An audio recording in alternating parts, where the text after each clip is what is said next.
하나님은 우리를 너무나도 잘 아셔서 때때마다 시적절하게 말씀을 주시고 그 말씀을 통해서 우리로 하여금 믿음으로 살도록 역사해 주십니다. 오늘 우리에게 주신 말씀, 자족에 대한 말씀입니다. 정말 우리에게 이 시기에 필요한 말씀이 이 자족에 대한 말씀입니다. 사도 바울이 내가 어떠한 형편이든지 나는 자족하기를 배웠노니 이렇게 말했죠. 우리가 이 자족을 생각할 때 조금 조심스럽고 또 신경이 쓰여지는 부분이 없지 않아 있습니다. 왜냐하면 불교에서도 자족을 말하죠. 그리고 이 성경이 쓰여지는 당시 많은 헬라 철학자, 학파들이 그 자족을 아주 심도 있게 강조하고 가르쳤습니다. 그리고 요사이 많은 현대인들도 이 자족을 추구하고 또 연습하는 사람들이 교회 밖에도 많이 있습니다. 그런데 과연 성경에서 말하는 자족이 무엇인가? 우리가 이것을 알아야 하나님 앞에서 믿음으로 세상을 이기고 주님께서 주시는 평강을 누릴 수 있는 것입니다. 자족이라는 말 자체에서 조금 우리가 오해의 어떤 소지가 있죠. 스스로 만족하다. 그래서 사람들은 마인드 컨트롤 이런 개념 가지고 이 자족을 해석할 때가 많이 있습니다. 자기 생각을 자기가 그렇게 조정한다는 것이죠.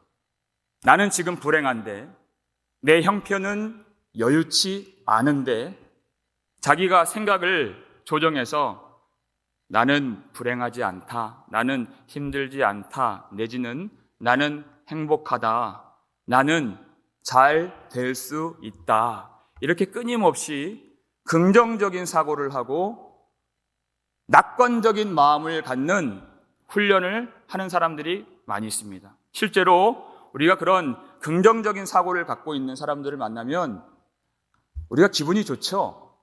사람들이 다 그런 사람들을 환영해 줍니다. 울상을 짓는 사람보다야 훨씬 웃는 사람이 좋죠. 하지만 그것은 성경이 말하는 자족의 내용이 아닙니다. 그런 자기 수양을 통해서 자족을 하는 것이 아니라 우리가 지난주에 살폈듯이 여러분 경건이 무엇입니까? 하나님 앞에서 사는 거예요. 하나님 안에서 사는 것입니다. 하나님을 보면서 사는 것입니다. 내 안에 주님 계심을 경험하는 것입니다. 그것이 경건이고 믿음의 삶이라 했습니다. 나의 그 힘든 현실을 애써 부정하고 생각을 조정하는 것이 아니라 성경이 말하는 자족은 우리의 진짜 현실을 바라보는 것입니다. 진짜 현실, 그 실상이 되시는 우리 살아계신 하나님을 볼 수 있도록 눈이 뜨여지는 것. 그것이 성경에서 말하는 자족이죠. 하나님이 나와 함께 해주시고 하나님이 내 인생을 붙들고 계시며 나를 주장해 주시는 분이심을 볼 수 있다면 그는 주님이 주시는 평강을 누릴 수가 있는 것입니다. 주님을 보면 어떤 일이 생길까요?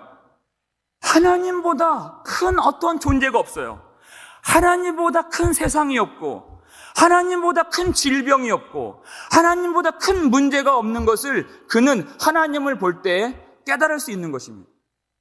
그렇기 때문에 하나님이라고 하는 우리의 진짜 현실, 진짜 그 실상을 보면 하나님 안에서, 하나님 앞에서 하나님을 경험하고 하나님을 느끼며 하나님께 감사하며 하나님으로 만족할 수 있는 이러한 삶이 성경이 말하는 자족이 되는 것입니다.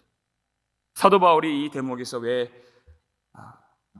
자족을 말하고 일체의 비결을 배웠다 말을 하게 되었을까? 우리가 이 성경을 그대로 따라가면서 왜 이 말을 했는가를 조금 생각해 보기를 원합니다. 우리가 먼저 본문 10절이죠. 10절 말씀 함께 읽겠습니다. 내가 주 안에서 크게 기뻐함은 너희가 나를 생각하던 것이 이제 다시 싹이 남이니 너희가 또한 이를 위하여 생각은 하였으나 기회가 없었느니라. 아멘. 이렇게 얘기했어요. 잘 아시다시피 사도 바울은 지금 로마 감옥에서 이제 가이사의 재판을 기다리고 있습니다. 언제 죽을지 모르는 그런 상황 속에서 지금 몸이 매어 있는 가운데 빌립보 교회 성도들이 그 복음 때문에 감옥에 갇힌 사도 바울을 돕겠다고 그렇게 계획을 세우고 그리고 도움을 주었습니다.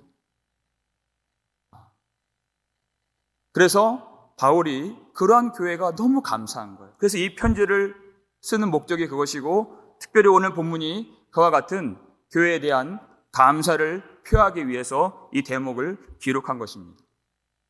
그런데 사도 바울은 여기에서 얼마나 그가 균형 잡힌 신앙을 갖고 있는가. 교회가 물질을 후원해주고 도움을 주었기 때문에 마땅히 교회 앞에 감사를 표해야죠. 그런데 그는 먼저 주님, 살아계신 하나님께 영광을 돌리고 주님께 감사를 하고 있는 것입니다. 내가 주 안에서 크게 기뻐함은 그것은 먼저 주님을 생각하고 이 모든 것이 주님이 허락하신 은혜인 것을 먼저 고백하는 것입니다. 우리는 그렇게 이 모든 은혜가 주님으로부터 나온 은혜인 것을 알아야 합니다. 10절 본문을 보니까요. 이제 다시 싹이 남이니 그랬죠. 여기 어떤 내용이 있는 그런 구절인데요. 빌립보 교회가 이 물질적인 후원을 하기로 약속을 했다가 바울과 이 교회 사이에 어떤 그 관계에 겨울 같은 꽁꽁 얼어버린 그런 일이 있었습니다. 그랬다가 다시 봄이 오고 따스한 성령의 바람이 불고 다시 도움을 줄 수 있었던 그것을 싹이 났다라는 표현으로 이렇게 기록을 해놓은 것입니다. 그것조차 하나님이 은혜를 부어주시고 모든 얼었던 마음들을 주님이 풀어주시고 다시 그 관계를 회복시켜주시고 또 교회를 하나님을 섬기는 믿음의 길로 인도해 주신 그 모든 역사가 하나님의 은혜인 것을 알고 하나님께 감사하고 있는 것이에요. 여러분, 이 물질을 후원하고 이 헌금을 한다는 것은 정말 믿음이 아니고서는 할 수가 없는 것입니다. 우리가 다 육을 입고 있는 상황 속에서 누구든지 물질이 필요합니다. 그리고 그 중에 대부분 물질이 넉넉해서 헌금을 하는 사람은 많지 않습니다. 어려운 중에 하나님이 주신 은혜 속에서 나를 주장해 주시는 분은 오직 하나님이시고 하나님이 나를 살게 해 주시는 생명의 원천이시고 하나님이 나의 생명의 근원이시고 나에게 일용할 양식을 주시는 분이시며 나의 쓸 것을 채우시고 빈잔을 채우시는 나의 생명의 목자가 되시는 우리 하나님을 향한 그 믿음으로 우리가 헌금을 하고 또 물질적으로 섬길 수가 있는 것입니다. 세상 사람들이 봤을 때 이 대목이 참으로 이해가 안 돼야 됩니다.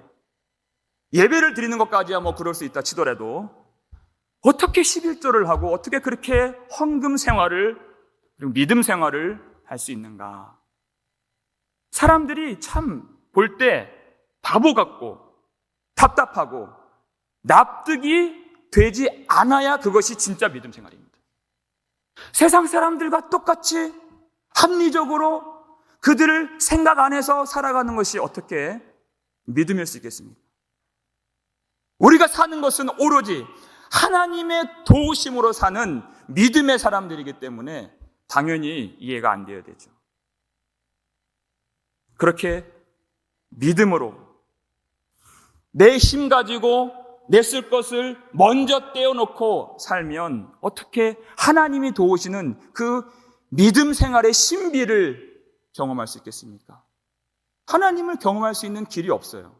그렇지만 먼저 하나님이 주신 것을 믿음으로 구별하고 먼저 주님께 드리고, 그리고 나의 빈 잔을, 나의 비어있는 삶을 하나님의 도우심으로 채워지는 그 믿음의 신비를 경험할 때 우리의 믿음이 한 줄 한 줄 자라게 되는 것입니다.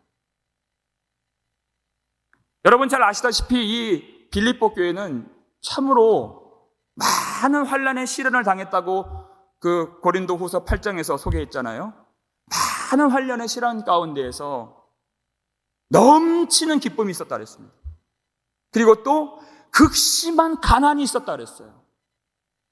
그런데 그 넘치는 기쁨과 극심한 가난이 그들의 풍성한 연보를 넘치도록 하게 하였느니라, 그렇게 얘기를 했죠.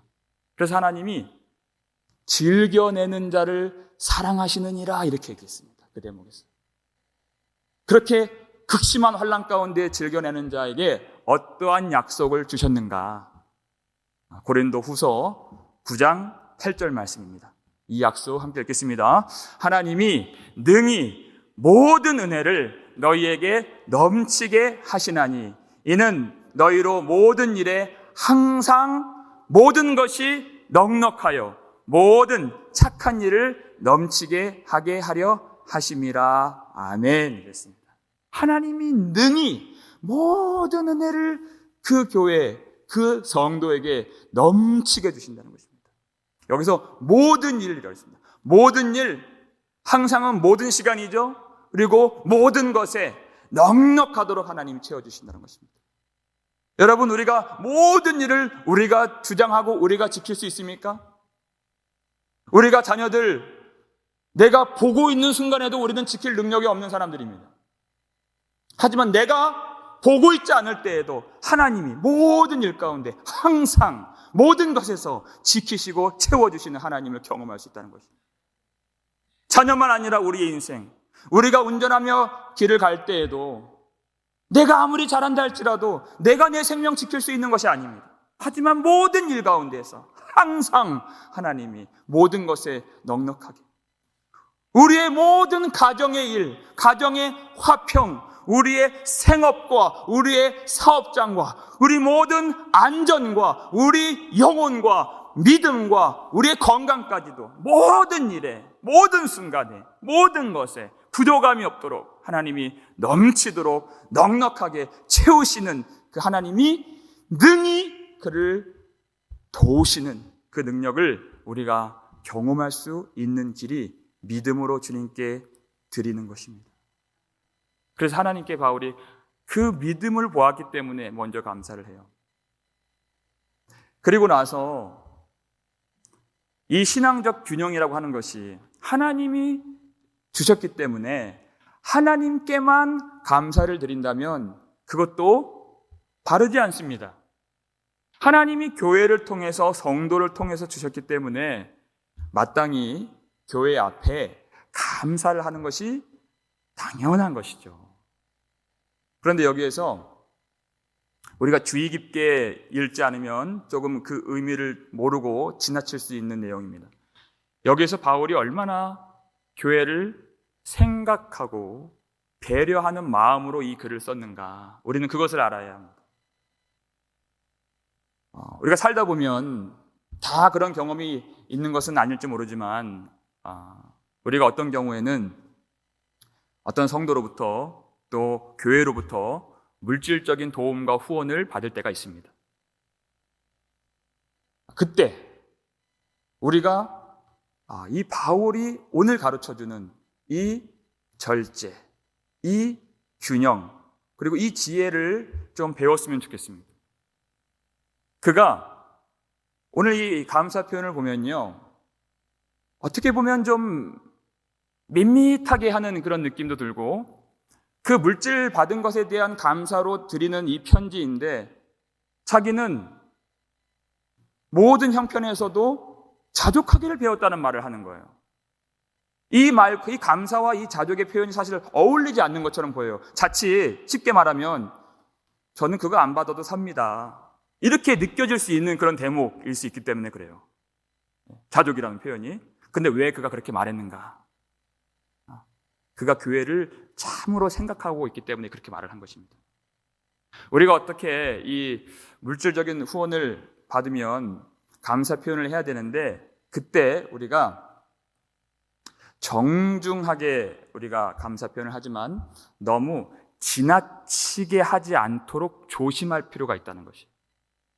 왜 그런가 하니, 하나님께 감사할 때는 여러분 어떻게 감사를 해도 상관이 없습니다. 지나칠수록 좋습니다.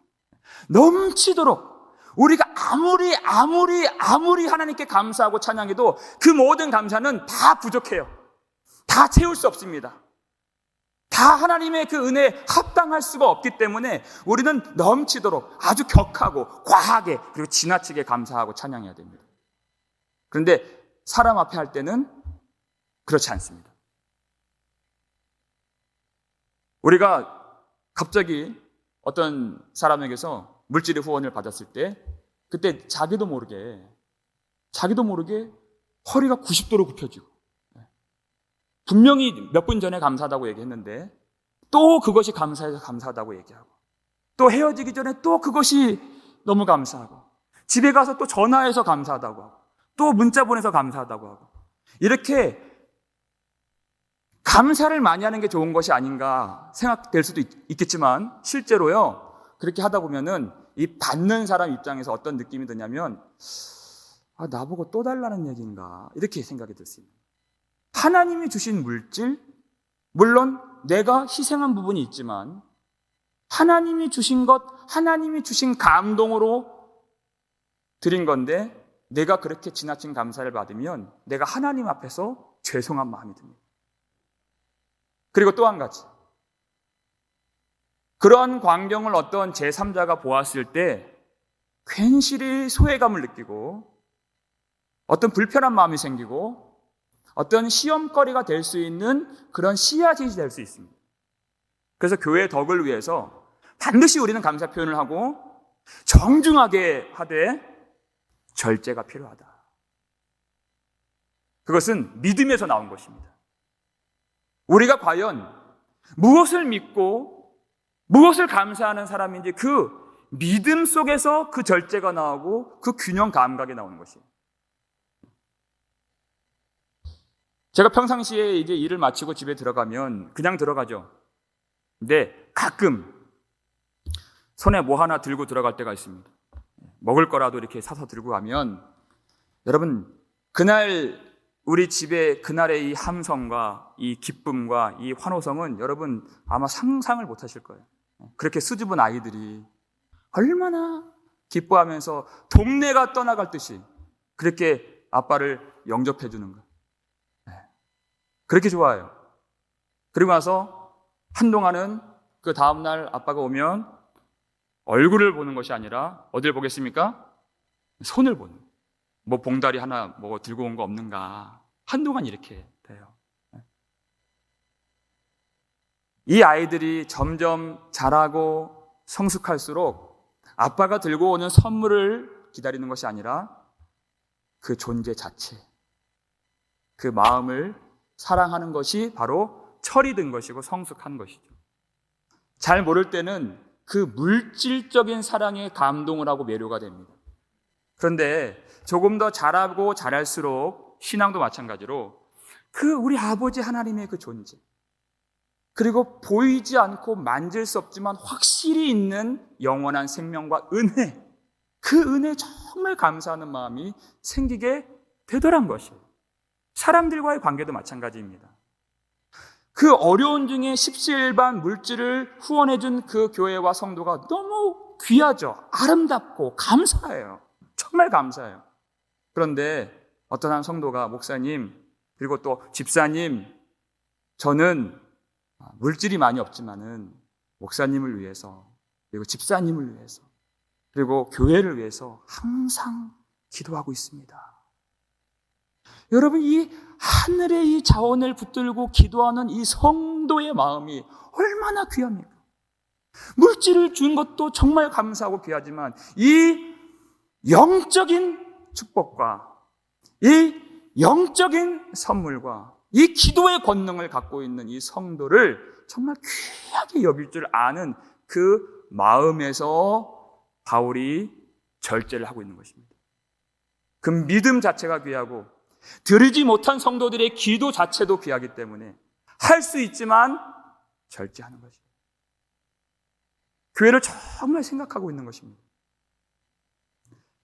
더 나아가서 당시 이 초대교회 그리고 핍박 속에서 믿음을 지켰던 성도들은요, 하나님 앞에 예배를 드리기 위해서는 어떨 때는 자기 장사를 접고 사업체를 접어야 했고, 많은 사회적인 관계로부터 단절을 겪어야 했고, 많은 이 세상의 혜택을 다 포기해야 했습니다. 그리고 믿음을 지켰던 것입니다.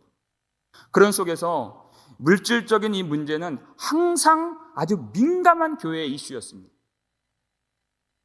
그래서 사도 바울에게 이 후원을 해줘야 되는데 교회가 어려움이 있고 그것으로부터 교회가 갈등을 겪게 되고 또 바울과 또 어떤 소원한 그런 문제가 생기고 또 전달의 방법도 시원치 않고 여러 가지 문제 속에서 이 후원이 끊어졌던 것이에요. 그런 상황 속에서 바울이 교회를 먼저 생각한 것입니다.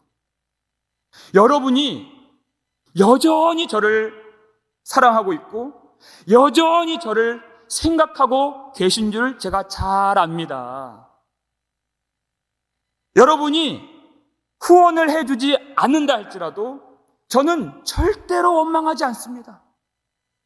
왜냐하면 저는 살아계신 하나님이 나를 붙잡고 계시고 살아계신 하나님이 나를 도와주시기 때문에 저는 여러분이 주시지 않는 상황 속에서도 여러분을 위해서 기도하고 여러분을 사랑하고 하나님께 감사하고 있습니다. 오직 제가 바라는 것은 여러분이 하나님의 큰 은혜 속에서 이 환난의 때를 믿음으로 이기고 기쁨으로 살기만을 저는 바랄 뿐입니다. 이런 마음으로 이 편지를 쓴 것입니다. 그래서 자족이라는 내용이 자연스럽게 연결되는 것입니다. 교회를 생각하면서 11절에도 그런 말씀이 나오죠. 내가 궁핍함으로 말하는 것이 아니라 이렇게 얘기하는 거예요. 내가 여러분께 감사를 피하고 하나님께 기뻐한 것은 내가 물질적인 것을 절대적으로 여겨서 내가 궁핍함 때문에 이 말을 하는 것이 아닙니다. 나는 살아계신 하나님께서 나와 함께 해주심을 믿고 지금도 나를 도와주시고 나의 생명의 목자가 되어주시고 나의 모든 것을 채우시는 우리 아버지심을 믿는 그 믿음을 하나님이 저에게 주셨습니다. 그래서 어떠한 형편에든지 나는 자족하기를 배웠습니다 하면서 교회를 안심시키고 교회를 배려하고 교회를 사랑하는 마음에서 이 말을 한 것입니다. 이것이 바로 그가 왜 감사의 표현을 절제하고 자족으로 연결시켰는지의 이유가 되는 것입니다. 그렇다면 우리가 왜 이 사도 바울이 자족을 말했을 때 정말 이 성경적인 자족이 무엇인가 우리가 이 마지막으로 이 자족에 대해서 조금 더 한 걸음 더 나아가서 살펴보기를 원합니다. 만약에 예수를 믿지 않는 사람들이나 아니면 믿은 지 얼마 안 되는 그런 분들이 이런 말씀을 듣는다면 좀 의아할 수 있을 것 같아요. 정말 저 사람들은 정말 그런가? 그런 게 정말 있나? 그렇게 비천에 처하고 또 배고픔을 당하고 고난을 당하고 그 환난을 당하면서도 그렇게 하나님이 도와주시는 그 믿음으로 일체의 비결을 배웠다고 그렇게 말할 수 있나? 자기를 혹시 세뇌시키는 건 아닌가? 저렇게 저 말씀에 아멘하는 저 사람들은 들을 때만 아멘하는 것인가? 아니면 정말 삶 속에서 어려움 가운데 그 믿음으로 사는 것인가? 아마 여러 가지 의구심, 여러 가지 생각들이 들 수 있는 말씀이라고 생각이 듭니다. 여러분, 근데 이 성경에서 하나님의 손길로 인도해 주신 사람들의 면면을 들여다보면 이와 같이 살지 않은 사람이 한 사람도 없어요. 찾아보기가 어렵습니다. 특별히 오늘 보면 12절 말씀이죠. 우리 12절 말씀 함께 읽겠습니다. 나는 비천에 처할 줄도 알고 풍부에 처할 줄도 알아. 모든 일 곧 배부름과 배고픔과 풍부와 궁핍에도 처할 줄 아는 일체의 비결을 배웠노라. 아멘. 했습니다. 여러분 11절에서 나오고 또 12절에서 등장하는 반복되는 단어가 무엇인지 아마 잘 아실 겁니다. 바로 배웠노라. 바로 이 단어예요. 예수를 믿는다고 해도 처음부터 이것을 내가 누리는 자족의 복이 아니라는 것입니다. 시간이 필요하고 반드시 이것을 우리가 배워야지 누릴 수 있는 자족, 이 평강이라는 것입니다. 무엇으로 배울 수 있습니까? 오늘 12절에서 나오는 것처럼 비천에 처하는 경험과 풍부에도 처할 줄 아는 그 삶의 걸음과 모든 배부름도 경험하고 배고픔도 경험하고 풍부와 궁핍을 다 살고 경험하는 그 인생 속에서, 다시 말해서 하나님이, 우리를 인도해 주시는 하나님이 비천에도 처하게 하시고 풍부에도 처하게 해 주셔서 그때 비로소 하나님이 참으로 우리의 생명의 원천이시며 우리의 모든 힘의 공급자가 되신다는 사실을 깨닫게 해주시고 하나님을 바라보게 하시고 그 믿음으로 넉넉하게 이길 힘을 주신다는 것입니다. 그래서 그 인생의 그 경험들이 참으로 버릴 것이 없고 모든 것이 합력하여 선을 이루는 것입니다. 여러분, 이 12절에 나오는 이 비천과 이 풍부를 경험한 사람들, 대표적으로 우리가 한 명만 꼽으라고 한다면 우리가 잘 아는 요셉이 그 사람입니다. 요셉은 아버지 그 야곱의 그 특별한 사랑을 받으면서 17살까지 자신 홀로 이 채색 옷을 입고 지낼 정도로 별반 어려움이 없는 그런 어떤 유년 시절과 소년기를 보냈습니다. 그러던 차에 갑작스럽게 형들에게 핍박과 미움을 받고 그가 애굽으로 팔려가게 되죠. 한순간에 아버지의 사랑받는 아들에서 한순간에 그가 종이 되고 비천에 나락에 떨어지게 된 것입니다. 누가 그 애굽의 종된 그 소년을 귀하게 여기겠습니까?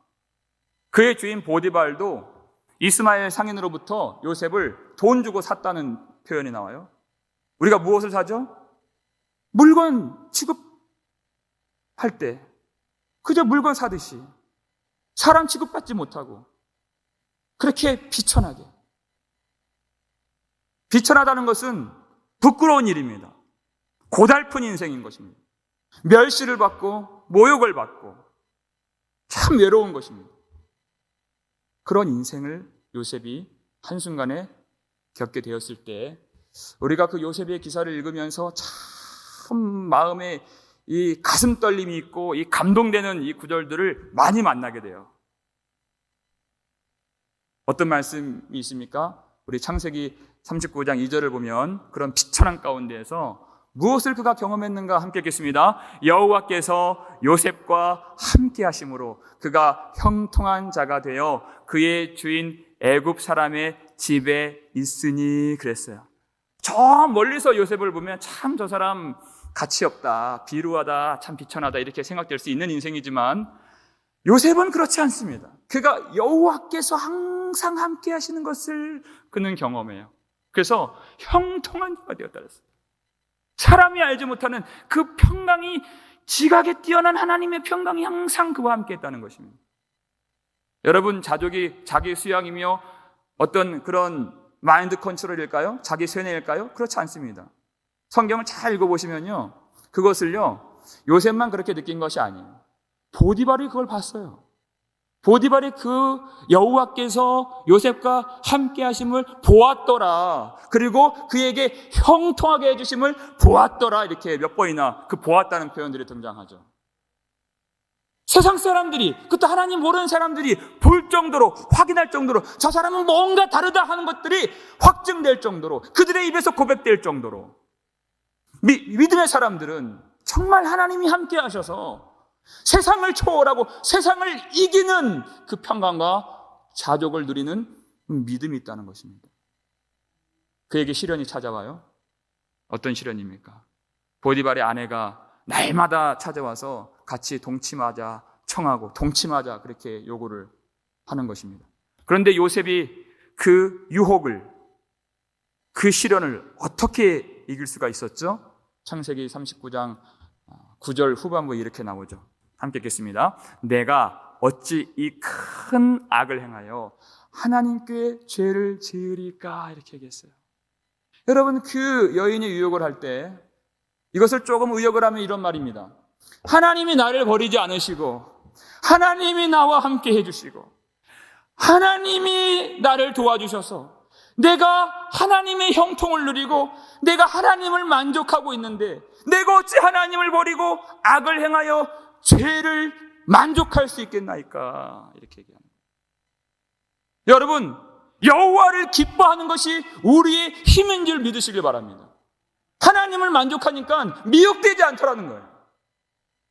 하나님이 그 형통을 내가 누리니까 그 세상이 어떻게 유혹을 하든지 환난을 가하든지 저도 요동치 않는, 전혀 흔들리지 않는 그 마음으로 주님을 더 사랑하고 바라보고 추구하게 되는 그런 길로 가게 되는 것입니다. 이렇게 의롭게 살면 하나님이 복 주시면 좋잖아요. 그런데 그가 의롭게 살았던 그 날, 그 사건, 그 이유 때문에 그가 감옥에 들어가죠. 어찌 이런 일이 있을 수 있겠습니까? 아니, 죄를 지고 감옥에 갔으면 조금 덜 억울할 텐데 의롭게 살아서 감옥에 가니 억울할 수 있죠. 그런데 그것은 우리 생각이고 요셉은 전혀 그렇게 느끼지 않았습니다. 그가 무엇을 경험했는가? 창세기 39장 21절 말씀 함께 읽겠습니다. 여호와께서 요셉과 함께 하시고 그에게, 보세요, 인자를 더하사 간수장에게 은혜를 받게 하시네, 그랬어요. 의롭게 살았던 인생, 환난이 겹치고 비천이 더하게 되었습니다. 그랬더니 하나님의 은혜와 인자가 더 내려지는 것이에요. 이것을 경험하라는 거예요.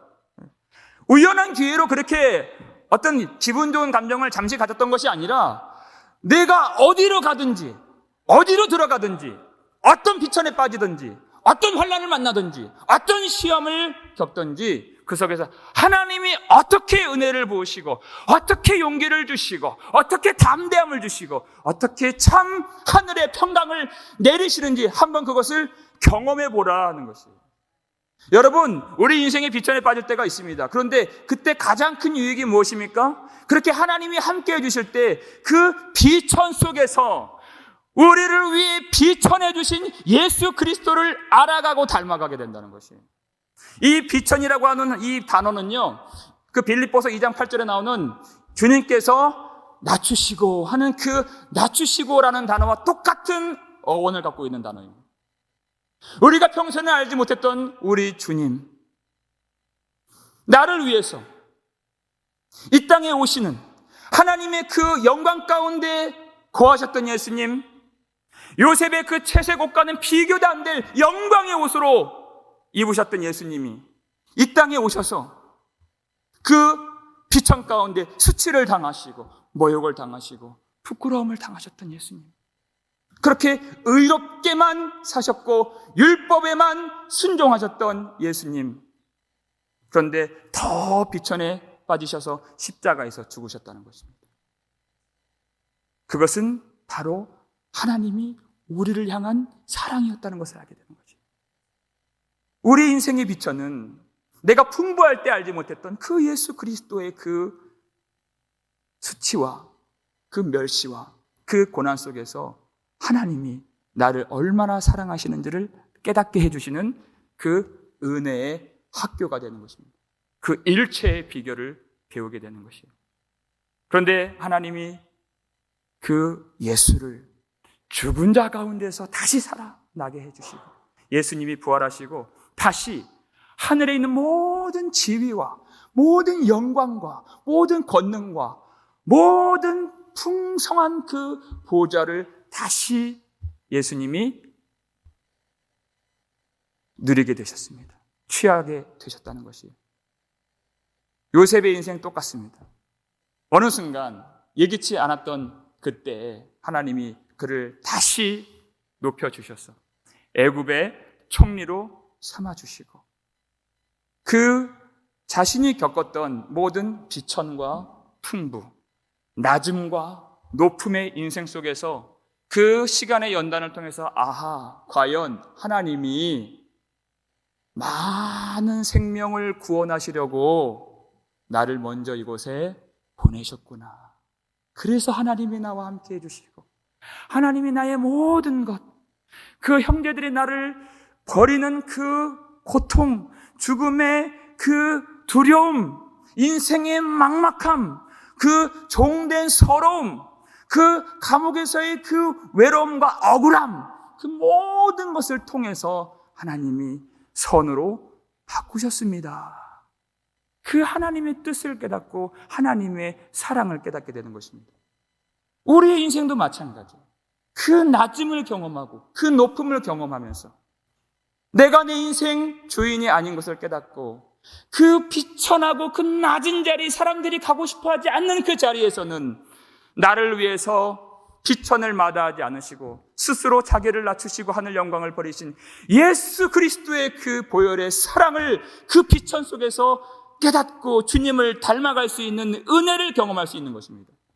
또한 우리는 그 풍부함을 하나님이 경험하게 해주실 때 이것과는 비교할 수도 없는 하늘의 부여와 하늘의 영광으로 우리를 불러주시기 위해서 예수 그리스도 곧 다시 오시는 그 날을 사모하며 기다릴 수 있도록 그 무서워한 그 낮음과 높음의 경험을 갖게 해주신 것입니다. 그래서 우리 인생 하나님이 주인 되셔서 우리를 먹이시고 우리를 기르시고 우리를 양육하시고 우리를 훈련하시고 우리를 인도하시는 우리의 참 목자가 되신다는 것을 알고 여호와는 나의 목자시니 내게 부족함이 없으리다. 이렇게 주님께만 감사와 만족을 올려드릴 수 있게 되는 것이에요. 바울이 그것을 알고 일체의 비결을 배웠노라 이렇게 얘기하는 것입니다. 바울은 지금 요셉처럼 이 죄 없이 복음 증거하는 그 이유 하나만으로 지금 감옥에 갇혀 있습니다. 그리고 이제 가이사의 재판을 기다리고 있죠. 황제가 어느 때라도 바울을 불러서 그저 손가락만 아래로 내리면 그는 죽어야 되는 그런 재판을 기다리고 있다는 것입니다. 여러분 스스로에게 한번 질문해 보십시오.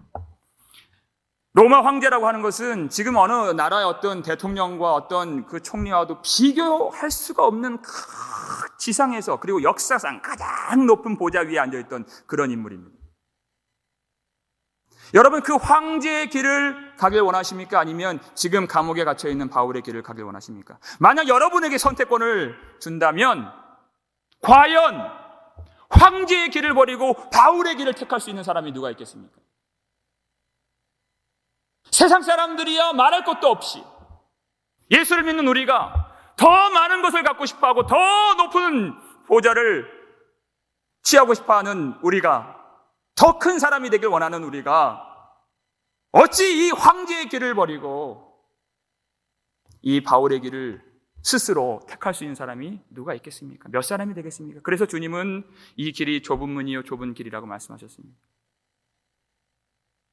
그때 당시 로마 황제는 너무나도 유명한 네로 황제였습니다. 68년까지 집권을 했기 때문에 바울이 지금 감옥에 있는 그 시기하고 딱 맞물리는 그 황제가 네로 황제예요. 여러분 정말 말할 것도 없이 그가 얼마나 많은 부를 누렸겠습니까? 얼마나 큰 힘을 그가 자랑했겠습니까? 그 끝간데 없이 쾌락을 즐기는 로마 그 쾌락의 도시에서 그 자기 육신이 그 정력이 원하는 대로 얼마나 많은 것들을 누리면서 그가 살았을까요?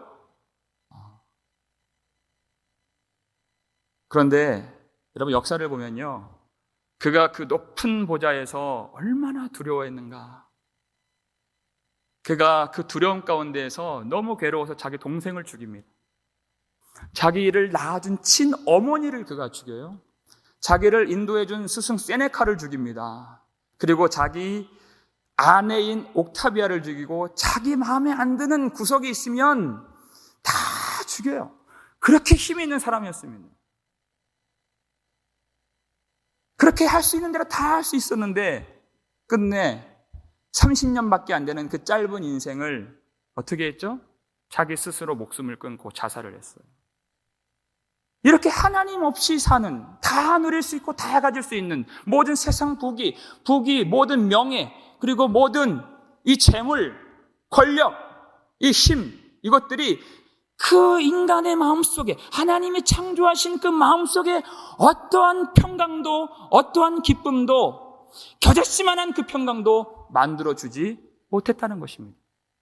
하나님 없는 인생은 그야말로 생지옥이라는 것입니다. 아무리 높은 보좌 위에서 그가 힘을 자랑해도 지옥밖에 안 되는 인생. 여러분, 바울은 어떻습니까? 그 감옥, 그 추운, 그 배고픈 곳, 그 목숨의 위협을 당하는 그곳에서도 오직 주 하나님 바라보면서 초막이나 궁궐이나 내 주 예수 계신 곳이 그 어디나 하늘나라 찬양하면서 주님 바라보며 기도하면서 하늘의 평강을 누렸던 이 바울, 이 자족의 일체의 비결을 배웠던 이 바울의 믿음을 오늘 이 말씀 가운데 우리에게도 내려주시기를 주의 이름으로 축원합니다. 이 믿음을 돕는 말씀 우리 한 구절 우리 함께 담대하게 한번 읽고 오늘 이 설교 마치길 원합니다. 히브리서 13장 5절 6절 말씀 담대하게 함께 읽겠습니다. 돈을 사랑하지 말고 있는 바를 족한 줄로 알라. 그가 친히 말씀하시기를 내가 결코 너희를 버리지 아니하고 너희를 떠나지 아니하리라 하셨느니라. 그러므로 우리가 담대히 말하되 주는 나를 돕는 이시니 내가 무서워하지 아니하겠노라. 사람이 내게 어찌하리요 하노라. 주는 나를 돕는 이시. 여러분 마음에 이 말씀 꼭 심고 돌아가시길 바랍니다. 주는 나를 돕는 이시니 내가 무엇을 두려워하고 내가 무엇을 염려하리요? 내가 무엇을 무서워하리요?